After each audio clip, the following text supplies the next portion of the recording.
Hello and welcome back to Novel Gaming. I'm Doug. I'm Katie. We are playing Pokopia. How would you describe this game to somebody in just a sentence? First, I would ask, have you ever played Dragon Quest Builders? 1000%. Because then I would just say, it's like that. It's like that, but with Pokemon. Right. And if somebody said, no, I have not played it, I would say that it is a slower paced Pokemon game where you fix roads, punch rocks, talk to Pokemon, decorate houses, and do all that as a Ditto human because it's been an apocalypse and all the humans are gone. I think you got all of it. So that's my sentence. How about you?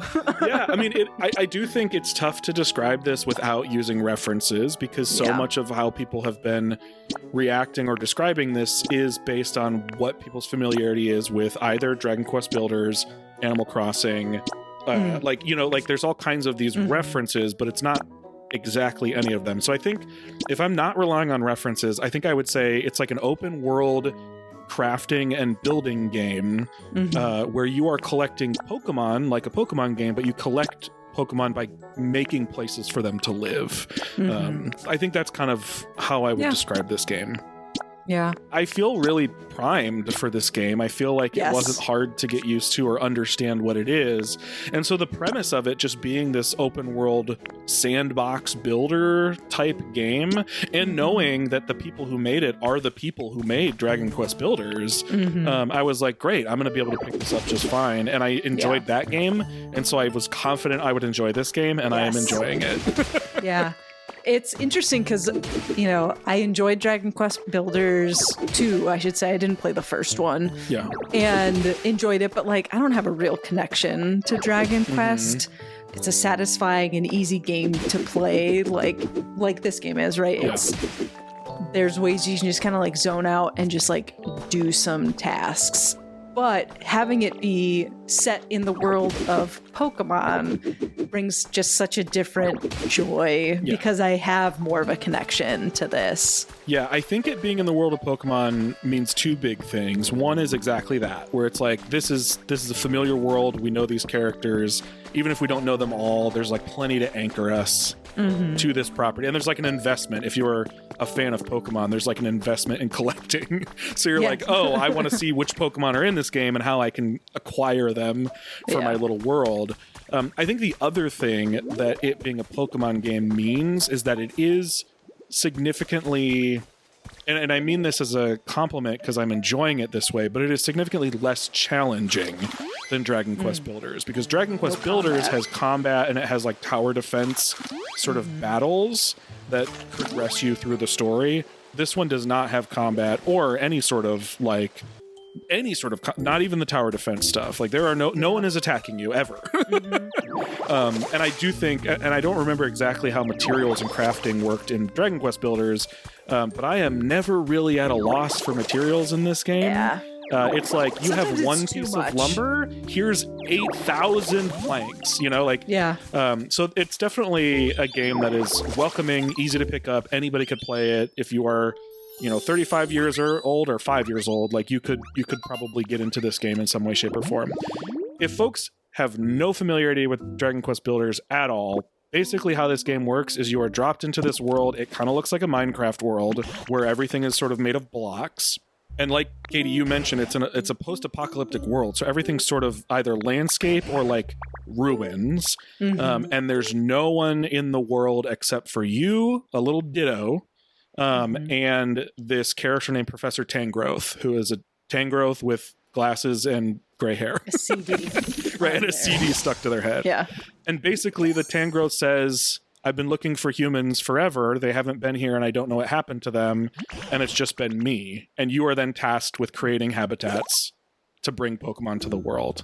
Yeah, it's a very easy thing to also build habitats. So as you meet Pokemon, certain Pokemon you can learn skills from, and those skills then allow you to create different types of habitats. Yeah. So it's like it's a pretty nice on-ramp into things. Nothing's too difficult. Like, I'm sure I haven't gotten all the abilities because this game is huge. It's massive, mate. And in addition to having Pokemon that can teach you things, you can also have some of them like follow you around, and they'll have their own special abilities. So like, you need Charmander to light up the fire.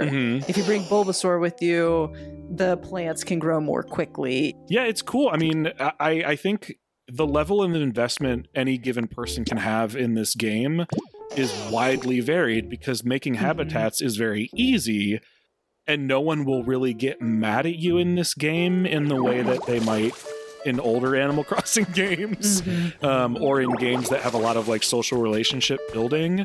So even if they ask you like, hey, I like my habitat, but I really wish it had more of this, or I'd love to be in an environment more like this, whether you choose to like make that part of your game routine is kind of up to you. So if you are somebody who's just like, I just want to like find all the Pokemon, you can deal in these like really small habitats. If you are somebody who wants to like really take it all the way, this game allows you to start building houses either from kits or from scratch.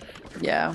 And you can really sort of make it whatever you want and as big as you want. I feel like this is very easily going to be a game that I and a lot of people, and it sounds like you also, will put lots of hours into, which is exciting. There's a lot of stones and sturdy sticks. I'm just going to walk around and suck those suckers up. Ditto's face when it is... It's horrifying. I love it. I love it so much. Ditto is just a wad of gum, so there are no bones or muscles in there, but it is in the shape of a human, and so when they use their sucking ability, unhinge their jaw, and just like, it is, oh my god, it's horrifying. It's so good. But they play with it. I love that this game has a sense of humor and plays with how horrifying the things Ditto does are. Yeah. So it's so much fun. I'm excited to continue exploring. Yeah. I'm excited to play much more of this. Yeah, me too. It sounds like this is a thumbs up from both of us. For sure. Big a wobbly Ditto thumb. Right. Yeah. Yeah. I'm so glad. Yeah. And at some point we'll have to play it together and see what the online stuff is about. That's true. Yeah. Neither one of us has done any online stuff because there's been so much to do. So yes. In the future we'll do an update of online stuff. Yeah. Well, cool. Thanks, everybody, for watching. If you played Pokemon Pokopia and want to let us know your kind of initial thoughts, feel free to drop us a comment. And if you want to hear a longer version of this conversation, we've got a link to our podcast episode about it in the description below. Thanks again for watching. Bye.